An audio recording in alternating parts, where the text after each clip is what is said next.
Bismillahirrahmanirrahim. Alhamdulillahirabbil alamin.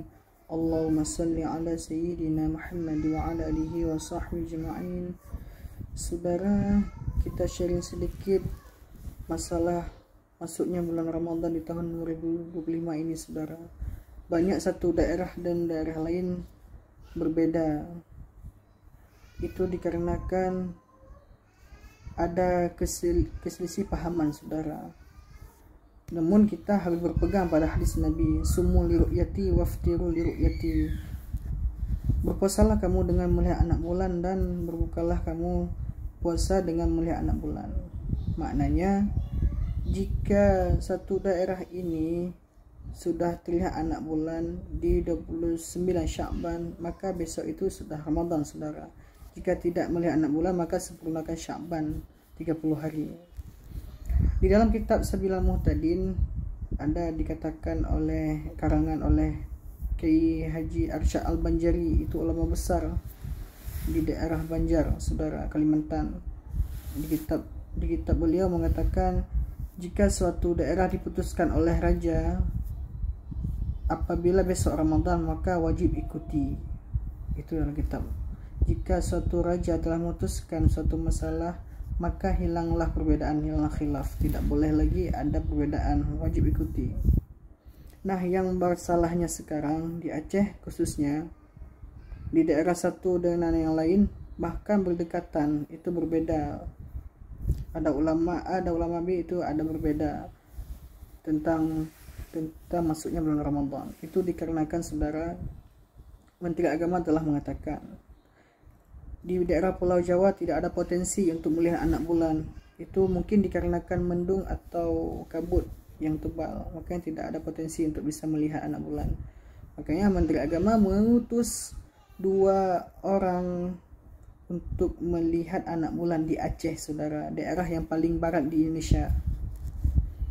Maka dari itu, ketika sampai di tanggal 29 Sya'ban, pada mau datangnya maghrib tenggelamnya matahari, mereka 2 orang ini, utusan Menteri Agama ini, pemerintah, ketika melihat anak bulan, mereka langsung pergi berdua saja, tidak mengajak musyawarah orang Aceh yang berkompeten di kantor Badan Hisab Ru'yah tersebut, saudara. Maunya mereka yang seorang tamu ketika datang kepada negeri orang lain wajib meminta musyawarah nasihat dulu ataupun berunding dulu, melihat sama-sama, mengajak mereka.